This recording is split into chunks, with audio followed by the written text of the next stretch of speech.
when I first started venturing into, I didn't think I'd be looking at, I always liked the electrons and the actual production from a steam or fossil-fired plant. That was where I was from. And going down and looking at the marketing and the flow of electrons, I never thought I'd do that. And I realized, and a friend told me this, she said, you know, Jim, you get into clean energy, there is no dirtier business. And I remember I thought, Juliet Anthony, I thought, no, you're sweet, but that's not right. And she was. It really is.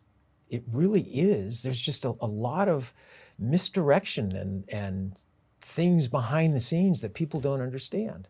So for instance, you buy 100% green power. You sign up for that. You're a good guy and you're doing your deal for the earth.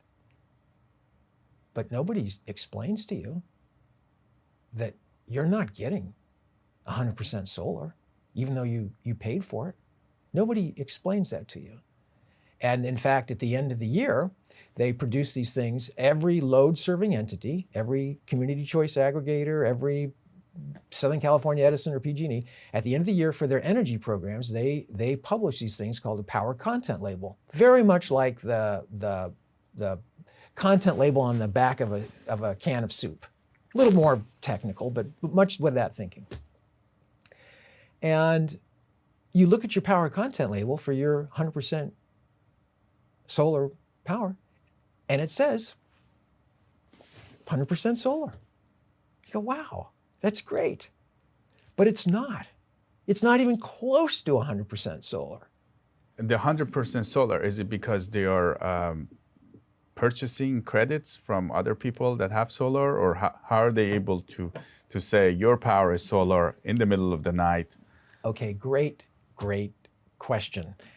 In the renewable energy industry, when you buy power that's truly delivered renewable, and that delivered renewable is referred to as bundled power, you buy the electrons, and then you buy a certificate that is like a receipt. Just think of it as a receipt. And on that receipt, it says the name of the resource, the name of the solar farm, the day that your energy was produced, and how much power was produced. And that receipt with that power is purchased as a bundled contract, as a resource. And the power goes off to you, off to your meter. And this receipt, certificate, it gets sent off to regulators. And it's a proof of purchase and a proof of, usually, delivery. Well, what happens? So if you kind of get an idea now of when you buy the power, you got to buy the solar, you get the accompanying receipt, they go together. On their way into the system, the power goes to you and the receipt goes off to the regulators, because the regulators are tracking, Sacramento is tracking to make sure who's buying and delivering what and how green are they. At the end of the year, that all has to be reconciled.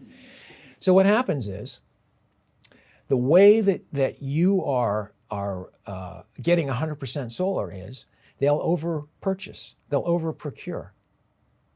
So they get a whole bunch of solar that's delivered in the middle of the day, you know, when the sun is shining, and there's a big hump in production, and they get a lot of extra production that comes. They take that with the electrons and the certificates.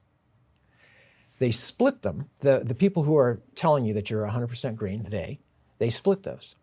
They hang on to the receipt. And they sell off. Now it's called null power. It's just kind of a fatherless or parentless child. Those electrons go out and they get sold back into the market. There's a market for that. And they hang on to that receipt.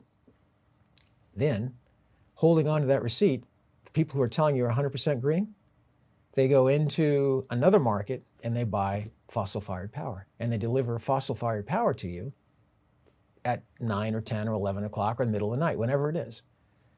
At the end of the year, when it comes time to reconciling everything, they don't report that because they still have this receipt. And they report that and they say, well, there you go. And if you have enough of these receipts, they're able to tell everybody, CMAC's 100% green. And they don't tell anybody about that fossil-fired power that they delivered to you in the middle of the night or after the sun went down. So when you're doing that, you're not really getting 100% renewable. You're getting the power at night. You're actually still getting fossil fuels, but it's just they're using credits from what they bought. Exactly right. They